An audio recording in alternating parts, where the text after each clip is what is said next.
இந்தியாவுக்கு எதிரான முதல் டெஸ்ட் போட்டியின் முதல் இன்னிங்ஸில் தென்னாப்பிரிக்கா அணி 159 ரன்களில் சுருண்ட நிலையில் இந்திய அணி களமிறங்கி விளையாடி வருகிறது. இந்தியா தென்னாப்பிரிக்கா அணிகளுக்கு இடையிலான 2 போட்டிகள் கொண்ட டெஸ்ட் தொடரின் முதல் போட்டி மேற்கு வங்க மாநிலம் கொல்கத்தாவில் உள்ள ஈடன் கார்டன் மைதானத்தில் இன்று தொடங்கியது. இதில் டாஸ் வென்ற தென்னாப்பிரிக்க அணியின் கேப்டன் பவுமா பேட்டிங் தேர்வு செய்தார். இதன்படி முதல் இன்னிங்ஸை தொடங்கிய தென்னாப்பிரிக்க அணி விக்கெட்டுகளை இழந்து தடுமாறியது. இதனால் அந்த அணி 55 ஓவர்களில் 159 ரன்களுக்கு அனைத்து விக்கெட்டுகளையும் இழந்தது.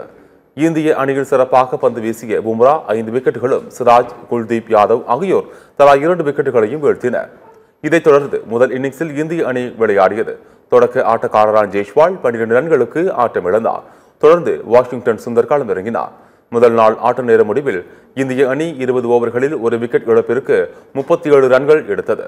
KL ராகுல் 13 ரன்களும், வாஷிங்டன் சுந்தர் 6 ரன்களும் எடுத்து களத்தில் உள்ளனர்.